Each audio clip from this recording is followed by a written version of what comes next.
저는 오늘 창세기 14장 18절에서 20절의 말씀을 가지고 신앙의 로드맵 두 번째에 대해서 말씀을 드림으로 함께 은혜를 나누려고 합니다. 신앙이라는 것이 무엇인가, 어떻게 신앙생활해야 잘하는 것일까? 사람들에게 물어보면 전도를 잘한다든지 기도를 많이 한다든지 아니면 충성을 열심히 해서 봉사를 잘한다든지 아니면 헌금을 많이 한다든지 하나님을 사랑하는 방법을 여러 가지로 얘기하고 또 신앙생활 잘하는 모습이 굉장히 다양합니다. 그러나 진실로 성경에는 정답이 있을 텐데, 신앙을 잘하는 정답이 있을 텐데 어떻게 해야 신앙생활을 잘하는 것일까? 오늘 성경에서는 우리에게 명쾌하게 말씀하고 있는 것이죠. 그 신앙생활하는 많은 사람들을 보면 자기 나름대로는 신앙생활을 잘한다는 사람들이 참 많습니다. 대부분이 보면 열심히 있기도 하고 또한 체험을 가진 사람이기도 합니다. 어떤 사람은 신비주의가 되기도 하고 어떤 사람은 은사주의가 되기도 하고 또 열심은 자기의 열심을 가지고 충성되이 하나님의 일을 한다고 달려가는 사람도 있습니다. 그러나 성경은 우리에게 아주 선명하게 이야기하기를 신앙생활이라는 것은 어떤 것이냐, 어떤 사람이 신앙생활을 잘하는 것이냐, 그렇게 선명하게 가르쳐주고 말씀하고 있는 것이죠. 사랑하는 성도 여러분, 신앙은 체험이지만 늘 체험만 강조하는 사람들은 오늘 예수님의 말씀을 들으려고 하고 오늘 내가 예수님을 만나려고 하고 기도해서 체험하려고 하는 그런 신앙은 너무나 위험한 신앙입니다. 어떤 사람은 그걸 신비주의라고 얘기합니다. 늘 하나님의 말을 들으려고 하고 또 체험하려고 하고 끊임없이 그 사람은 날마다 주야장창 하나님께 기도하는 것 같고 하나님께 뭔가 보는 것 같고, 그런데 그의 사람들의 삶의 열매를 보면 그 열매가 좋지 않습니다. 또한 어떤 사람은 은사주의가 있습니다. 하나님의 능력을 받았는데도 불구하고 그 열매가 나타나지 않습니다. 그의 모든 행실을 보면 열매가 없고 천상천하 유아독자처럼 자기 잘난 맛으로 살아갑니다. 봐, 내가 어떤 사람인가 봐라. 내가 이런 능력을 가지고 있지 않냐. 어떤 사람은 통변도 하고 예언도 하고 또 어떤 사람들은 병을 고치기도 하고, 이런 수많은 사람들이 다양하게 은사를 사용하지만 그것은 하나님께서 우리에게 주신 은사일 뿐입니다. 그것이 신앙은 아니라고 하는 것입니다. 신앙이라고 하는 것은 인격체요, 하나님께서 지정률을 가신 하나님이시기 때문에 우리와 인격적으로 만나기를 원하고 우리의 삶에서 인격적인 열매를 맺어가기를 원하고 우리의 삶이 성화되기를 원하고 계시는 것입니다. 그래서 그 성경에서 가장 신앙생활을 잘했는 분이 누군가 찾아보면 그 아브라함이라고 하는 사람이 있습니다. 우리 믿음의 조상 아브라함이라고 하는 사람이 신앙생활을 매우 잘했습니다. 그리고 그 아브라함은 신앙의 기초를 놓았고 모델입니다. 우리가 신앙생활을 어떻게 해야 될 것인가, 그 모델이 무엇인가 보면 아브라함이라고 하는 사람을 보면 신앙생활은 이렇게 하는 것이구나 하는 모델이 나와 있는 것이죠. 사랑하는 성도 여러분, 우리가 예수를 믿으면 우리가 교회에 나오면 제일 첫 번째로 해야 되는 것이 양보입니다. 남한테 좋은 자리도 양보하고 주차장도 양보하고, 내가 그게 마음에 씀씀입니다. 이것은 율법이 아닙니다.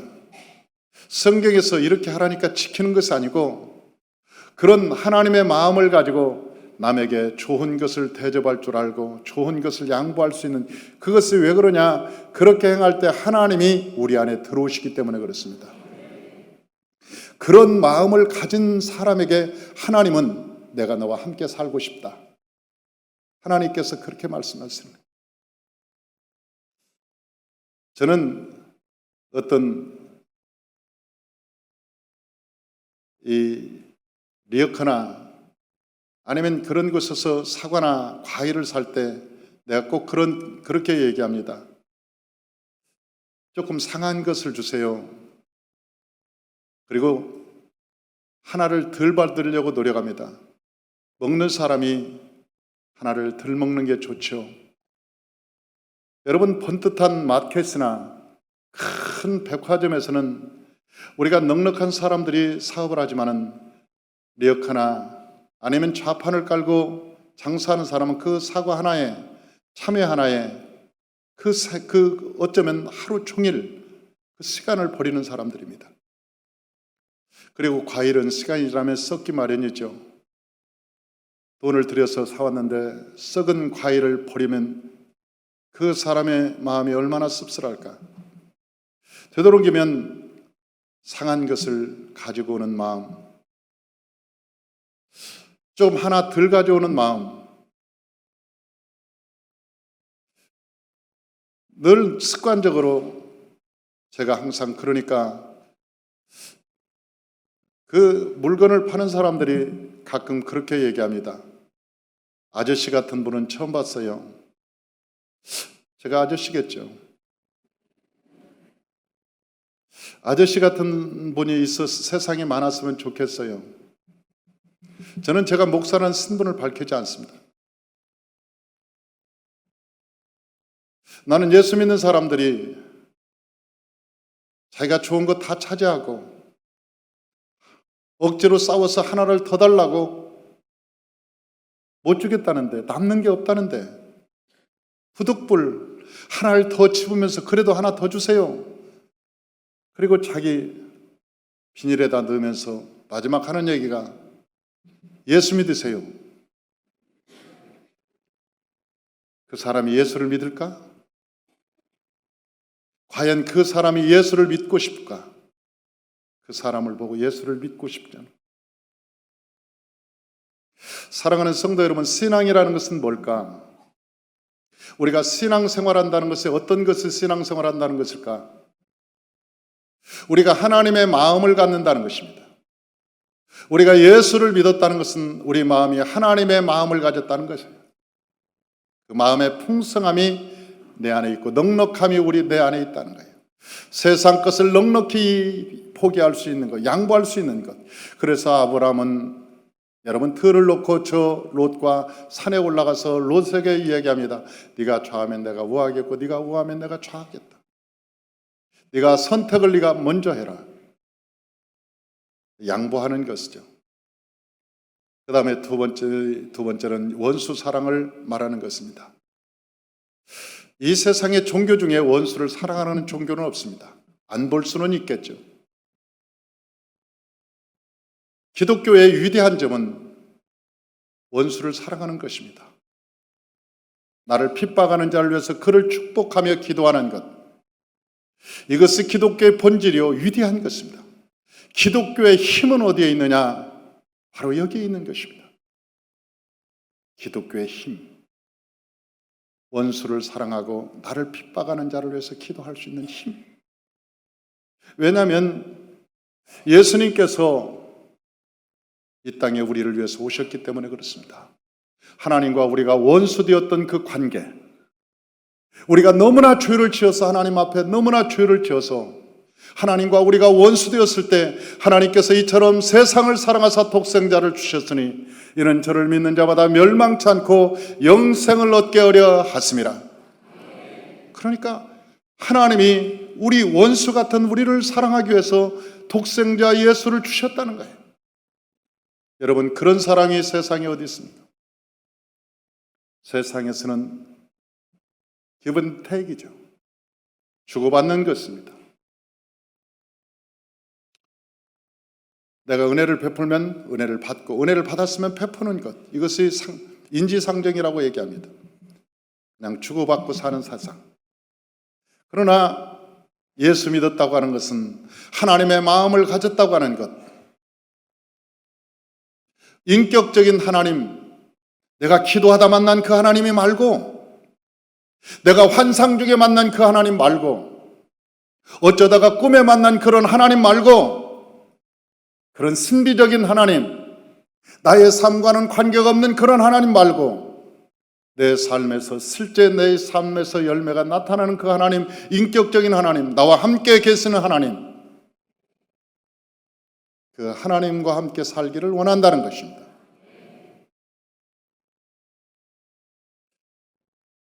그 원수를 사랑할 때, 원수를 사랑하는 것은 내 마음대로 안 됩니다. 하려고 해도 잘 안 됩니다. 하려고 해도 원수를 사랑이 잘 안 돼요. 원수는 언제 사랑이 되느냐? 내가 죽을 때 내 자존심이 죽고 내 마음이 죽고 내 기분이 죽고 내가 죽을 때 내 안에서 예수님이 해주시는 것입니다. 내 안에 오신 예수님이 원수를 사랑해 주시고, 왜? 그분이 원수를 사랑했기 때문에 그분만이 할 수 있는 거예요. 내가 한다고 하는 것은 거짓말입니다. 내가 원수를 사랑한다고 흉내는 낼 수 있습니다. 그러나 속에는 울분이 가득합니다. 도저히 용서 못하는 마음이 있습니다. 진짜 용서가 안 되는 거예요. 인간은 사람을 용서할 능력이 없기 때문에 그렇습니다. 원수를 사랑하라 그러면 사랑하는 척은 하겠죠. 사랑하는 척. 그것은 율법이라고 하는 거예요. 사랑하는 성도 여러분, 진실한 사랑은 율법이 아닙니다. 내 안에 예수께서 계실 때만 내가 육신을 십자가에 못 박고 내 육신을 하나님께 빌려드리면 내 안에 계신 예수님께서 나를 통해서 원수를 사랑하시는 거예요. 이게 진정한 원수 사랑입니다. 그리고 오늘 하나님께서 우리에게 뭐라고 말씀하시느냐? 내 안에서 주인이 바뀐 그 사람에게 하나님께서 물질에 대한 얘기를 합니다. 11조의 이야기를 하는 것이죠. 사람들은 11조 얘기하면 교회 나오면 11조를 드려야 되는가? No. 성경엔 그렇게 말하고 있잖아요. 교회 나온다고 해서 모든 사람들이 11조를 드린다. 성경에는 어디가 그렇게 쓰여 있습니까? 그건 성경에는 기록되지 않았어요. 어떤 사람들은 교회에 나오면 무조건 11조를 해야 되는데 11조가 오늘 처음 나온 것입니다. 성경에서는 오늘 11조에 대한 이야기를 처음 하는 것입니다. 그러니까 11조에 대한 이해를 해야 11조라는 것이 무엇인가? 도대체 11조가 무엇이길래 하나님께서 11조를 하라고 하는가? 요즘 유튜브에 보면 11조는 구약입니다. 안 내도 됩니다. 신약에는 11조를 없앴습니다. 예수님께서 그래서 여러분 11조를 하지 마십시오. 그런 유튜브가 굉장히 돌아다닙니다. 어떤 사람은 야, 복음이다, 복음. 이게 정말 멋진 복음이다. 야, 그 11조를 안 해도 되는가 보다. 그런 사람들은 안 해도 됩니다. 실제로 안 해도 돼요. 왜냐하면 11조가 율법으로 생각했기 때문에 그래요. 그래서 11조라는 것이 오늘 무엇인가를 이 얘기를 좀 하려고 해요. 물질에 대해서.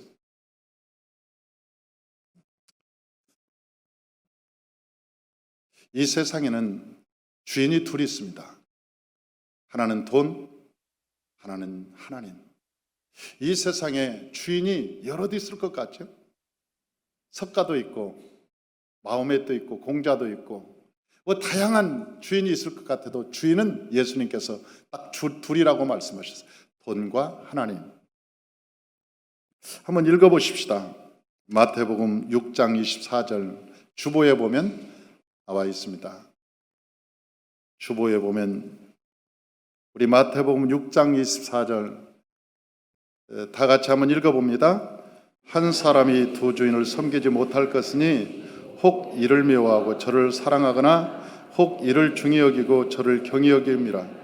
너희가 하나님과 채무를 겸하여 섬기지 못하느니라.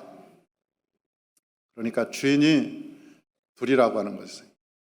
그 주인이 하나는 재물이고 하나는 하나님이고, 그러니까 두 주인을 한꺼번에 똑같이 섬길 수 없다.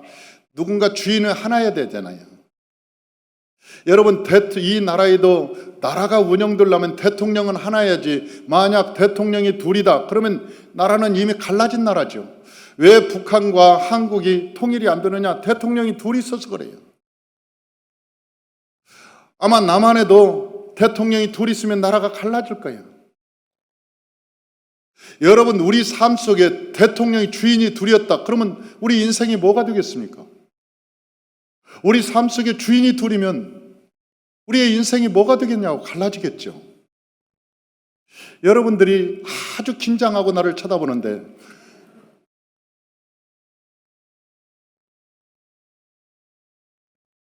그래서 주인이 하나여야 된다는 거야. 주인이 하나.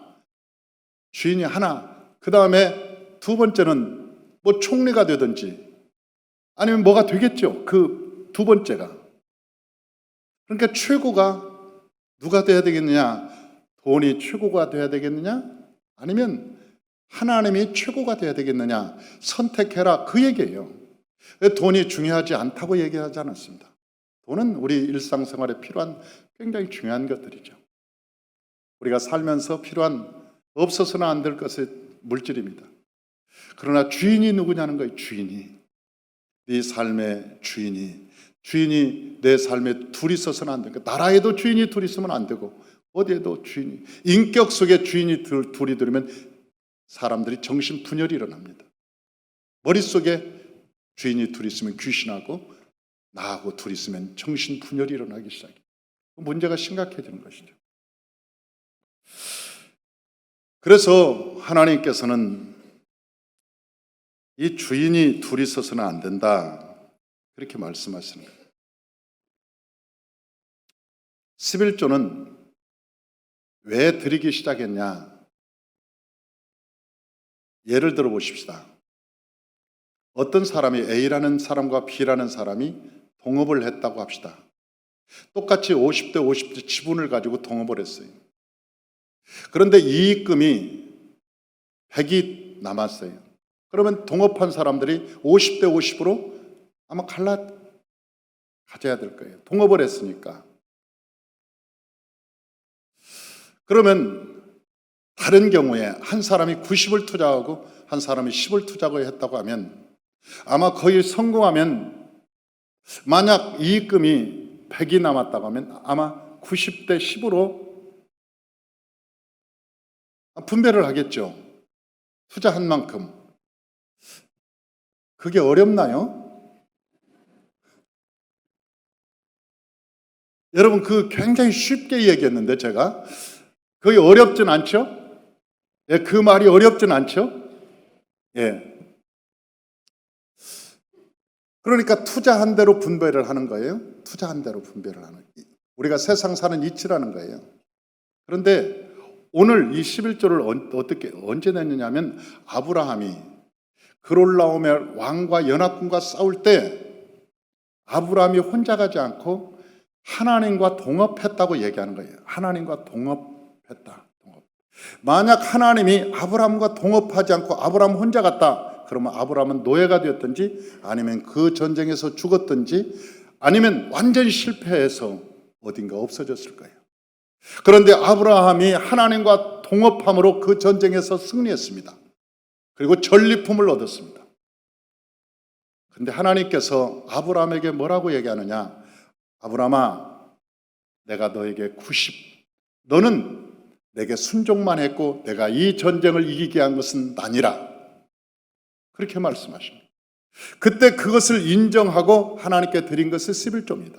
그러니까 어쩌면 우리가 10분의 9를 하나님께 드려야 하는데 아브라함이 10분의 9를 드려야 하는데 하나님께서 뭐라고 얘기하냐면 아니 10분의 9를 필요 없어. 다만 네가 나를 인정만 해주면 돼. 내가 너와 함께 했다고 하는 인정, 내가 너와 함께 했다는 인정만 해라. 그것이 10의 1이다. 그러면 내가 됐다. 그것이 어디에 나왔느냐? 여기에 나와 있습니다. 창세기 14장 20절. 주보 보지 말고 성경을 보십시다. 성경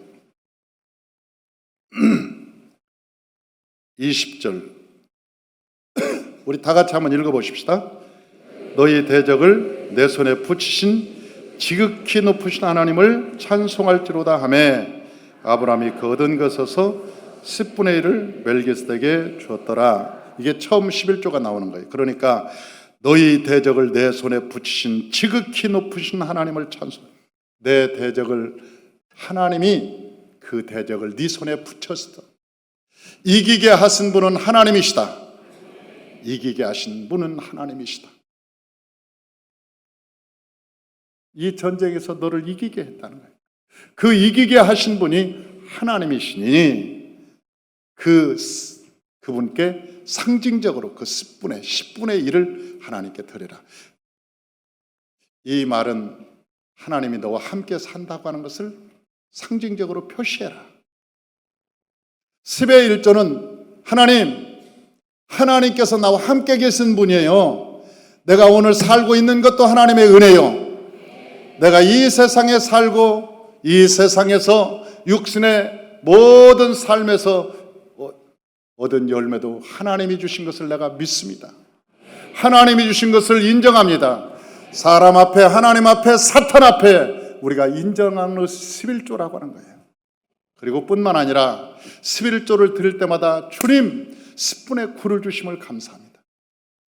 그래서 11조를 드릴 때는 기쁨으로 드리는 거예요.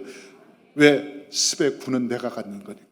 하나님 주신 것이 10인데 9는 나한테 주시고 하나님 10의 1을 하나님께서 내가 드릴 수 있도록 하는 것을 감사합니다. 그래서 10분의 이 11조를 드릴 때는 너무 기뻐서 하나님께 감사해서 드리는 거예요. 할렐루야. 하나님이 내 삶의 울타리를 쳐주셔서 감사합니다. 내 삶의 울타리를 쳐주셔서 내 삶에 지금까지 살게 하신 그 하나님께 감사합니다. 그 은혜에 감사하는 거예요. 그래서 이 10의 1조는 어떤 사람이 드리는가? 하나님의 은혜를 아는 사람들이 드리는 거예요. 이런 사람들은 안 드려도 괜찮아요. 하나님 없어도 나 살아요. 하나님 없어도 나 잘 살 수 있습니다. 그런 사람들은 안 드려도 괜찮아요. 진짜 정말로 이건 진짜 하는 얘기예요. 진짜 솔직히 하는 얘기예요. 아니 진짜로니까요. 하나님이 안 계셔도 나 그냥 잘 먹고 잘 살았는데 그냥 하나님 나한테 타치 마세요. 타치하지 마세요. 나 그냥 살랍니다. 성경에는 그런 사람들한테 11조를 드리라고 하잖아요. 하나님의 주권을 인정한 자, 하나님의 은혜를 아는 자, 하나님께서 내 삶을 지켜준다고 인정하는 사람들, 그러한 사람들이 하나님께 드리는 것을 11조라고 하는 거예요. 그래서 교회에 나오는 사람들은 다 11조를 드린다. 그 말은 틀린 말이에요. 그것은 율법이 아니기 때문에 그렇습니다. 그것은 율법이 아니기 때문에 그래요.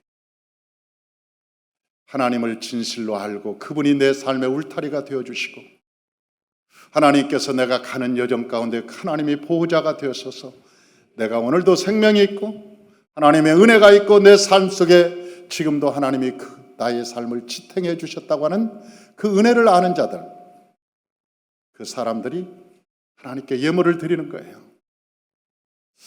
여러분들이 우리 봉투를 보면, 헌금 봉투를 보면 목회 후원회라고 하는 봉투가 있습니다.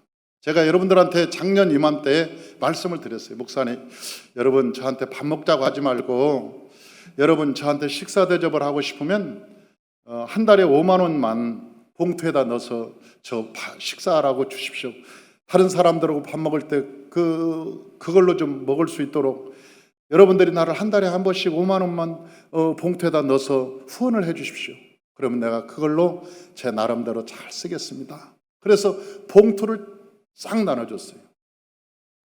그런데 그 봉투를 받은 분들이 이 감동을 받아서 이제 헌금을 하기 시작했어요. 목회 후원회, 목사님 목표를 내가 후원하랍니다.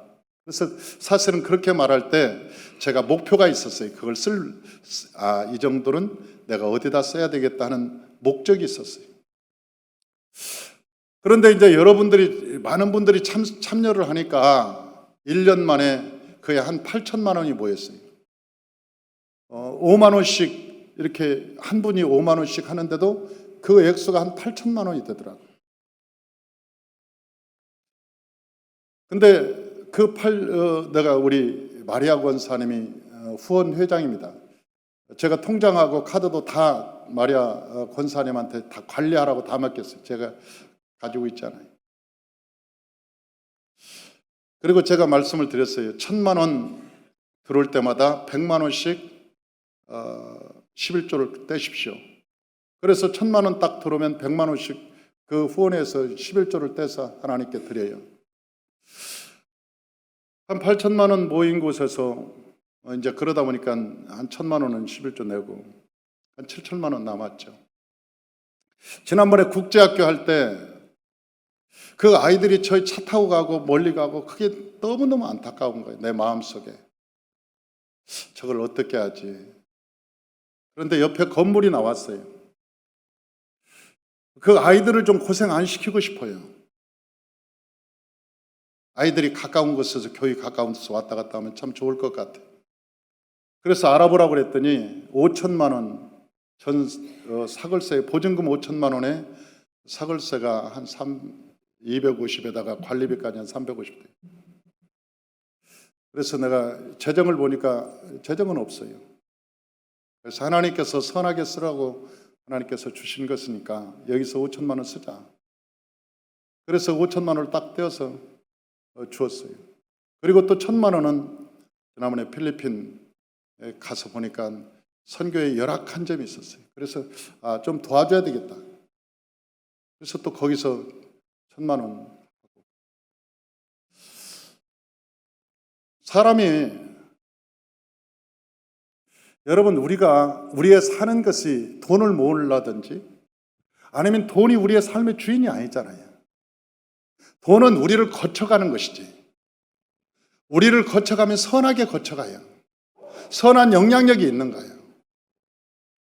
그러다 보니까 이제 목회혼의 통장이 거의 비었어요. 쓰다 보니까 비었어. 그러니까 우리 마리아 권사님이 나한테 그러는 거예요. 목사님 채워주실 줄로 믿습니다. 그리고 나한테 카톡을 보냈더라고. 목사님 이제는 거의 바닥이 났는데 채워주실 줄로 믿습니다. 그래서 내가 그랬어요. 내가 채우는 것이 아니라 성도들이 다시 채울 거다. 여러분들이 개미군단이요. 한 달에 5만 원씩 이렇게 어떤 분들은 가족이 전부 하는 분도 있더라고. 내가 보니까 우리 가족이 넷이니까 4명이 한 앞에 5만 원씩 해서 내는 분들도 있고 그래요. 그래서 그것이 이렇게 모아지니까 그 개미군단들이 모아지니까 액수가 굉장히 커지더라고. 내가 써본들 이게 어떤 의미가 있겠어요? 사랑하는 성도 여러분, 많이 좀 줘요.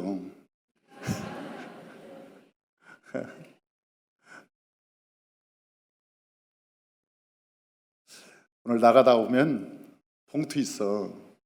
목회 후원회 봉투. 몰라서 못하는 분도 계시잖아. 몰라서 못해.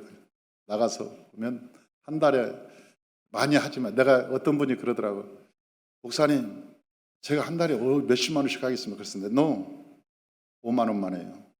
더도 하지 말고 5만 원만 하세요. 그거는 차별이 있어서 안 됩니다. 성도들 간에 차별이 있어서 그건 안 됩니다. 네, 그런 얘기도 한 적이 있었어요.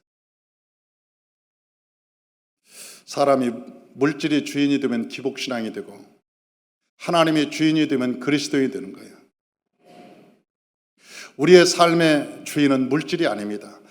우리가 하나님 사랑하고 하나님 중심으로 살아가면 돈은 하늘에서 주시게 돼 있어요.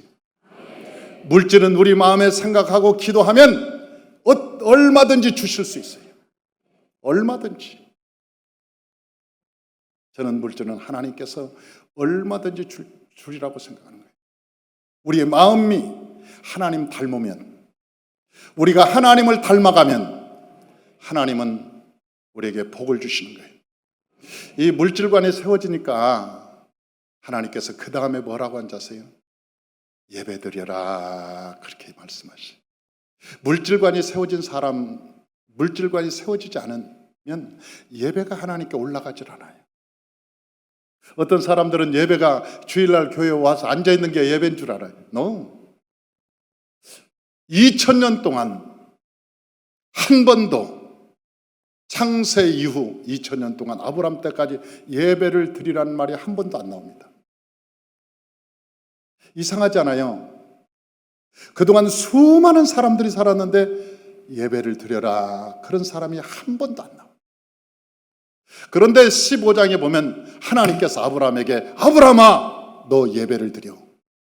내가 그 예배를 받아줄게. 야, 나는 창세기 15장을 보고 너무 충격을 받았어요. 너무 충격을 받았어요. 하나님이 예배를 드리라는 거예요. 내가 받아주겠다.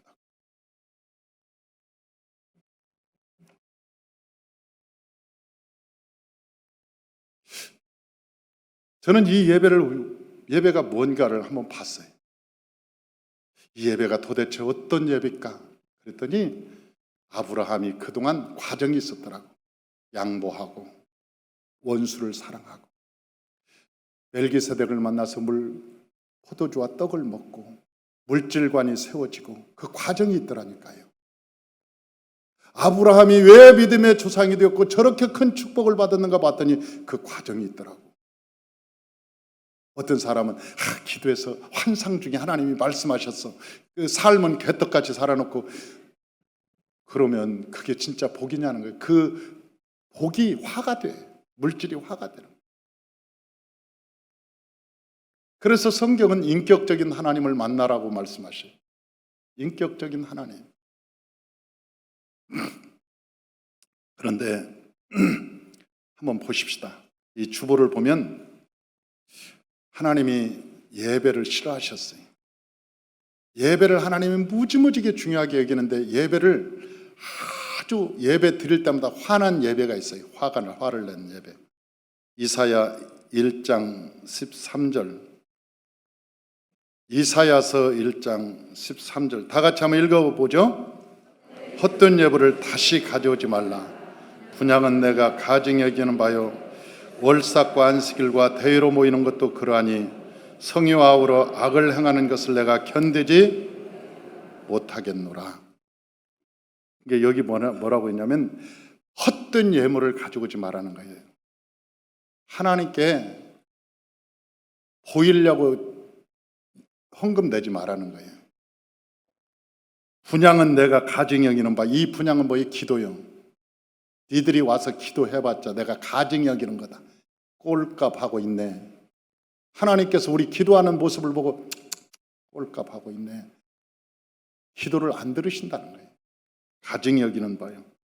월삭과 안식일과 대회로 모이는 것도 그러하니 그래서 막 주일날 되면 모여가지고 막 할렐루야 뭐 기도하는 것도 하나님이 그런 예배를 별로 좋아하지 않는다는 거예요. 못 견디겠다는 거예요. 그게 못 견뎌요. 그러면서 말라기 보면 말라기에는 뭐라고 얘기하는지 한번 보십시다. 말라기 1장 7절에서 8절 다 같이요. 너희가 더러운 떡을 나의 제단에 드리고 또 말하기를 우리가 어떻게 주를 더럽게 하였나이까 하는도다. 이는 너희가 여호와의 식탁은 경멸히 여길 것이라 말하기 때문이라. 만군의 여호와가 이르노라. 너희가 눈먼 희생제물을 바치는 것이 어찌 악하지 않으며 저는 것 병든 것을 드리는 것이 어찌 악하지 아니하냐. 이제 그것을 너희 총독에게 드려보라. 그가 너를 기뻐하겠으며 너희를 받아주겠느냐. 하나님께 예물을 드리는데 아주 대충 지 맘대로 드린다는 거죠. 사랑하는 성도 여러분, 몰라서 그럴 수 있어요. 몰라서. 예물은 언제 준비하느냐? 토요일 날. 예물은 언제 준비한다고요? 토요일 날. 주일날 오기 전에 예물을 딱 봉투에 집에 이 헌금 봉투를 갖다 놓아가지고 헌금 봉투에다 주일날 준비해야 돼요. 근데 헌금은 많고 적음에 있지 않아요. 제사를 드리는데도 송아지를 드린 사람도 있고, 돈이 없어서 산비둘기를 드린 사람도 있고, 집비둘기를 드린 사람도 있어요, 성경에 보면. 그러니까 헌금은 절대 많고 적음에 있지 않아요. 준비하는 사람의 마음에 있는 거예요. 준비하는 사람의 마음. 그러니까 헌금은 액수가 아닙니다. 퍼센테이지입니다. 헌금은 액수가 아니라 퍼센테이지예요. 그러니까 돈이 많은 사람이 100억이 있는 사람이 10억을 드리는 거나, 여러분 10만 원 있는 사람이 10,000원을 드리는 거나, 하나님은 똑같이 여기신다는 거예요. 똑같이. 그 예물에 대해서. 그래서 예물은 크고 적은 것이 없어요. 예물은 크고 적은 것이 없어. 많은 사람이 적게 드리는 것은 퍼센테이지로 따져서 그것이 아주 적은 거라고 생각하고, 없는 사람이 작은 것을 드렸을지라도 그것이 마음과 정성과 뜻을 다했으면 큰 것이라고 성경은 말씀하시는 거예요. 퍼센테이지. 그래서 여러분들이 하나님께 헌금을 드릴 때는 마음의 중심껏 우리가 모아서 준비해서 하나님께 주일날 드리는 거예요. 주일날 와가지고 호주머니 찾아가지고 막 이렇게 찾아가. 근데 아이고 어쩌다가 10,000원짜리를 못 가지고 50,000원짜리 갖자고, 이거 안 되는데, 에이 오늘 모르겠다, 다음 주에 내야 되겠다. 10,000원짜리 있을 때 지나가라. 헌금 할 때 눈 감고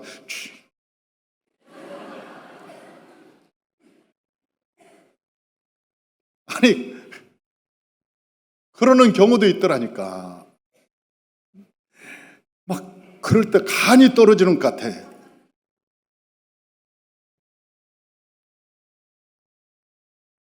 사랑하는 성도 여러분, 헌금은 경중에 있잖아요. 어떤 사람이 많이 냈다고 해서 그 사람을 하나님이 기뻐하죠. 적게 냈다고 해서 그 사람을 멸시하거나 그러신 분은 아니에요. 하나님께 헌금은 우리가 정성껏 하나님께 드리는 거예요. 마음을 다해서 하나님께 드리는 것이 헌금이라고 성경은 나와 있는 거예요. 하나님을 사랑하는 것만큼, 하나님을 사랑하는 것만큼 하나님께 드리는 거예요.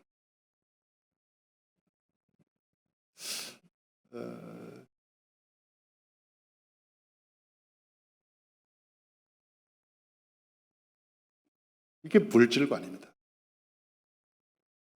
하나님보다 물질을 더 귀히 생각하느냐, 내가 하나님을 더 귀히 생각하느냐. 제가 어느 개척교회 할 때입니다. 개척을 교회를 해서 얼마 안 됐을 때인데 어느 분이 저한테 헌금을 가지고 왔어요. 그래서 그 헌금을 가지고 왔는데, 헌금을 보니까 저는 1,000원, 10,000원을 넘어가면 숫자가 복잡해집니다. 공이 세야 돼. 이제 공을 단, 10, 100, 1,000, 10,000 막 세기 시작해. 나는 그게 숫자가 굉장히 약해요. 10,000원, 많이 넘어가면.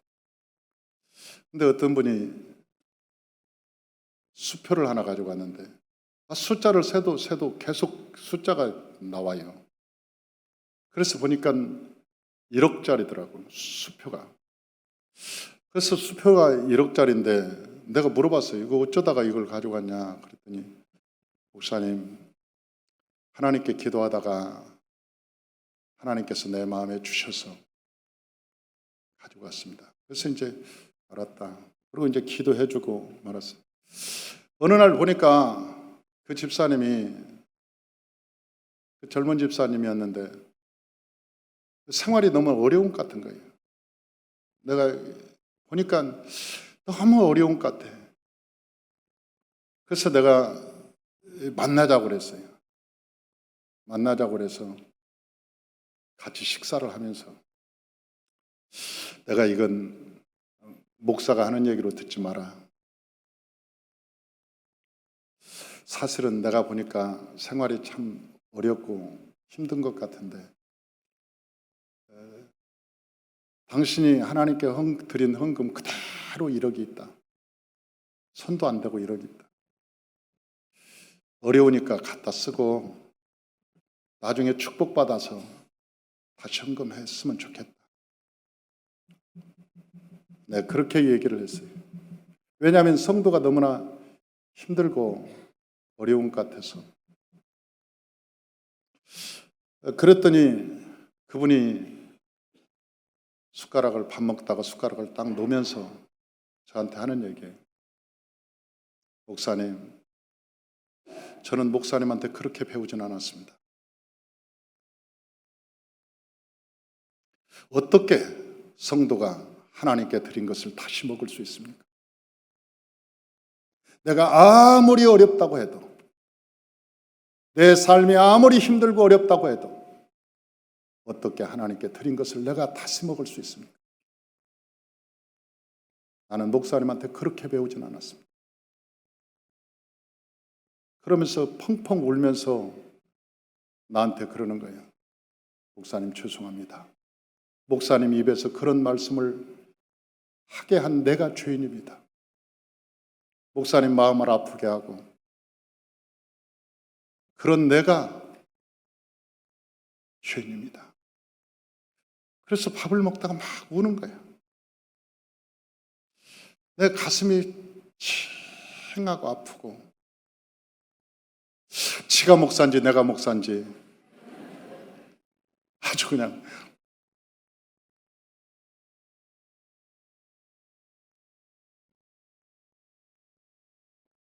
내가 그때 내 마음에 그런 생각이 들었어요. 진짜를 만났구나. 진짜였구나. 그런 생각이 있어요. 사랑하는 성도 여러분, 우리가 하나님을 믿는다는 것은 한국 교회가 왜 개독교라고 사람들이 말하는지 아세요? 한국 교회를 기독교라고 말하지 않고 한국 교회를 개독교라고 말해요. 예수 믿지 마. 교회 가면 소용없어. 왜 그런지 아세요? 하나님께서 이 나라에 복을 주셨습니다. 삼국이라고 하는 나라는 우리나라의 초기에 삼국은 불교 중심의 나라였습니다. 조선은 유교를 중심으로 바탕으로 세워진 나라입니다. 그러나 대한민국은 적어도 기독교를 바탕으로 세운 나라입니다. 여러분 보십시오. 이 나라에 어디 곳곳에 기독교가 손길이 없는 데가 있는지. 학교, 병원, 양로원, 고아원, YMCA, YWCA, 여성해방운동. 여러분 곳곳에 이 나라의 기관, 대한민국이 세워진 이 기관 속에 이 기독교의 뿌리가 없는 곳이 있는가를 찾아보라고. 기독교로 세워진 나라예요. 대한민국이라는 나라가. 그래서 하나님께서 이 대한민국을 사랑하시고 축복하여 주셔서 역사 이래 없었던 세계 모든 나라의 머리가 되는 나라. 여러분 한국의 핸드폰이 세계 시장을 점령하고 한국에 차가 안 가는 나라가 없고 어쩌다가 이 민족이 이렇게 축복을 받았는가. 어떤 사람은 그래요. 우리나라 사람들이 열심히 일해서 열심히 일할 것 같은 북한도 그렇게 열심히 일했지. 천삽도가 허리 피기 운동하고 별 보기 운동하고 철르마 운동하고. 여러분 북한도 열심히 일했습니다. 열심히 일해서 할 것 같으면 똑같이 잘 살아야지. 하나님이 없다고 하는 나라와 하나님이 있다고 하는 나라, 50년 만에 뚜껑을 열어보니까 하나님이 없다고 하는 나라는 핵을 가지고 여러분 세계에 공포를 주고, 하나님을 섬기는 이 민족은 똑같이 출발했지만 세계의 열광과 어깨를 견주어 나가고 있는 거예요. 이것은 무엇으로 해석할 수 있느냐? 하나님의 도움으로 해석할 수 있는, 하나님의 은혜밖에는 해석할 길이 없는 거예요. 오늘 본문에 보니까 예배를 드리자 하나님께서 아브라함에게 불을 내려주셨습니다. 그리고 말씀하셨습니다. 아브라함아, 내가 네 예배를 받았다. 내가 너에게 복을 주는 저 애굽 땅에서부터 유브라다 강까지 내가 모든 땅을 너에게 주리라. 하나님께서 그 복을 주신 거예요. 예배를 받으시고 하나님이 복을 주시고, 그런데 한국 사람들이 복을 받고 이기주의 가지고 자기 잘 살기를 바쁘고 사유 환원 운동을 시켜야 하는데, 여러분, 사유로 환원을 해야 될 거 아니에요. 내가 복을 받았으면 그래도 내가 못 살고 막 찌질이 그렇게 가난하게 살아라는 얘기는, 그래도 반절은 사유에 환원시키면서 여러분 살아야죠. 없는 사람 도와주고, 여러분 근로자들 잘 살게 해주고, 그런 사회를 기독교인들이 먼저 만들어 갔어야지.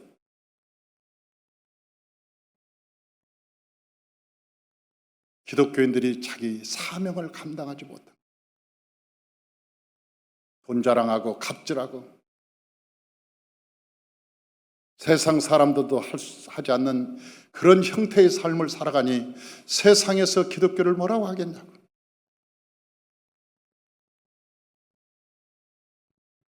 옆에 분한테 우리 얘기합시다. 옆에 분 쳐다보고 똑바로 삽시다.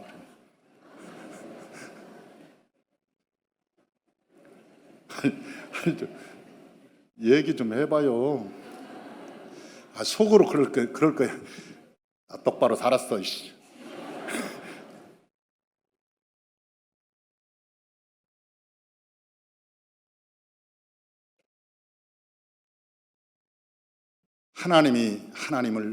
우리가 하나님을 섬기고 믿으면 하나님이 반드시 복을 줘요.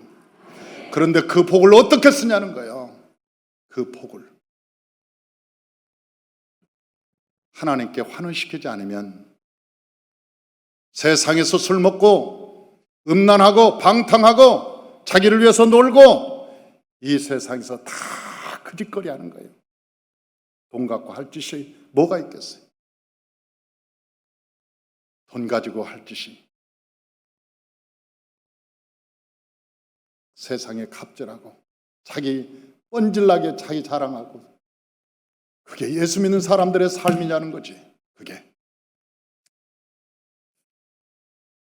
그래서 아브라함은 이 예배를 드리고 나서 하나님께 응답을 받는데 뭐라고 약속해 주나?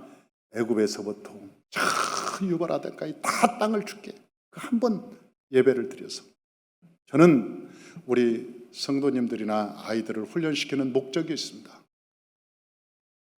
나는 이 후대에 재벌이 나오기를 원합니다. 세상이 감당할 수 없는 기업가가 나오기를 바랍니다.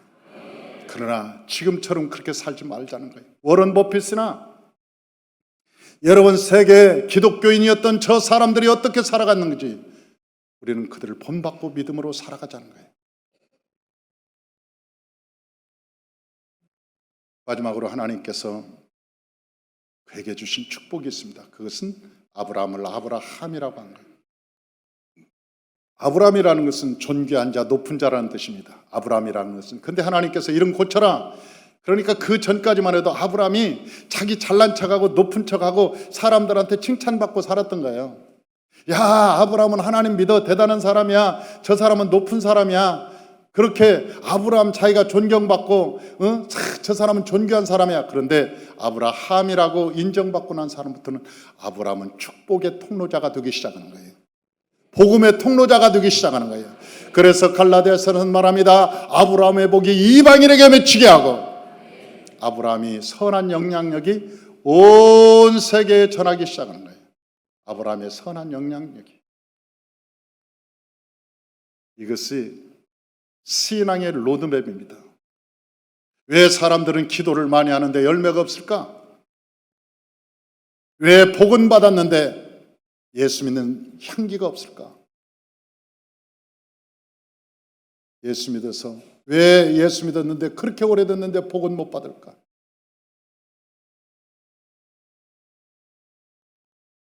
여러분, 오늘 하나님께서 아브라함의 복에 대한 로드맵을 정하고 있는 거예요. 어떻게 하면 아브라함처럼 위대한 복을 받고 이삭이 나오고 그 안에서 야곱이 나오고 그 야곱 대에는 국무총리가 나오고, 그래서 예수 3대만 잘 믿으면 평생에 가난한 자가 없다고 할 만큼 하나님의 복을 주신다는 거예요. 예수를 잘 믿기만 하면, 3대만 잘 믿으면 그 후대들은 하나님의 복을 받아서 가난한 자가 없다는 거예요. 그런데 아무리 돈을 많이 벌어도 3대 못 간다는 말이 있어요. 왜? 하나님께서 울타리를 걷어버리니까 다 뿔뿔이 헤어지고 돈 가지고 형제간에 이간 나고 싸우고 원수되고 다 그래서 풍지박산이 나고 그것이 우리 인생이냐는 것이지. 그래서 저와 여러분들 예수 우리 똑바로 좀 믿자고요. 할렐루야. 우리 예수 똑바로 믿고 똑바로 살고 예수 안에서 인격적인 하나님 막 기도해서 뭐 신비한 나 하나님 만났어, 꿈에 만났어, 뭐 환상 중에 만났어, 내가 기도하다 만났어, 그런 체험적인 하나님 말고, 그런 신비적인 하나님 말고, 그런 하나님은 여러분 순간입니다. 그냥 체험했을 뿐이야. 한번 체험했을 뿐이야. 그런 하나님 말고 내 안에서 나와 항상 함께 계시는 하나님, 여러분과 동행하시는 하나님, 여러분과 영원히 함께 살아가시는 하나님, 그래서 여러분의 삶을 지켜주시고 여러분의 가정을 지켜주시고 뿐만 아니라 여러분의 모든 심령과 여러분의 삶을 지켜주시는 그 하나님, 그 하나님과 함께 사시기를 주의 이름으로 축원합니다. 기도하겠습니다.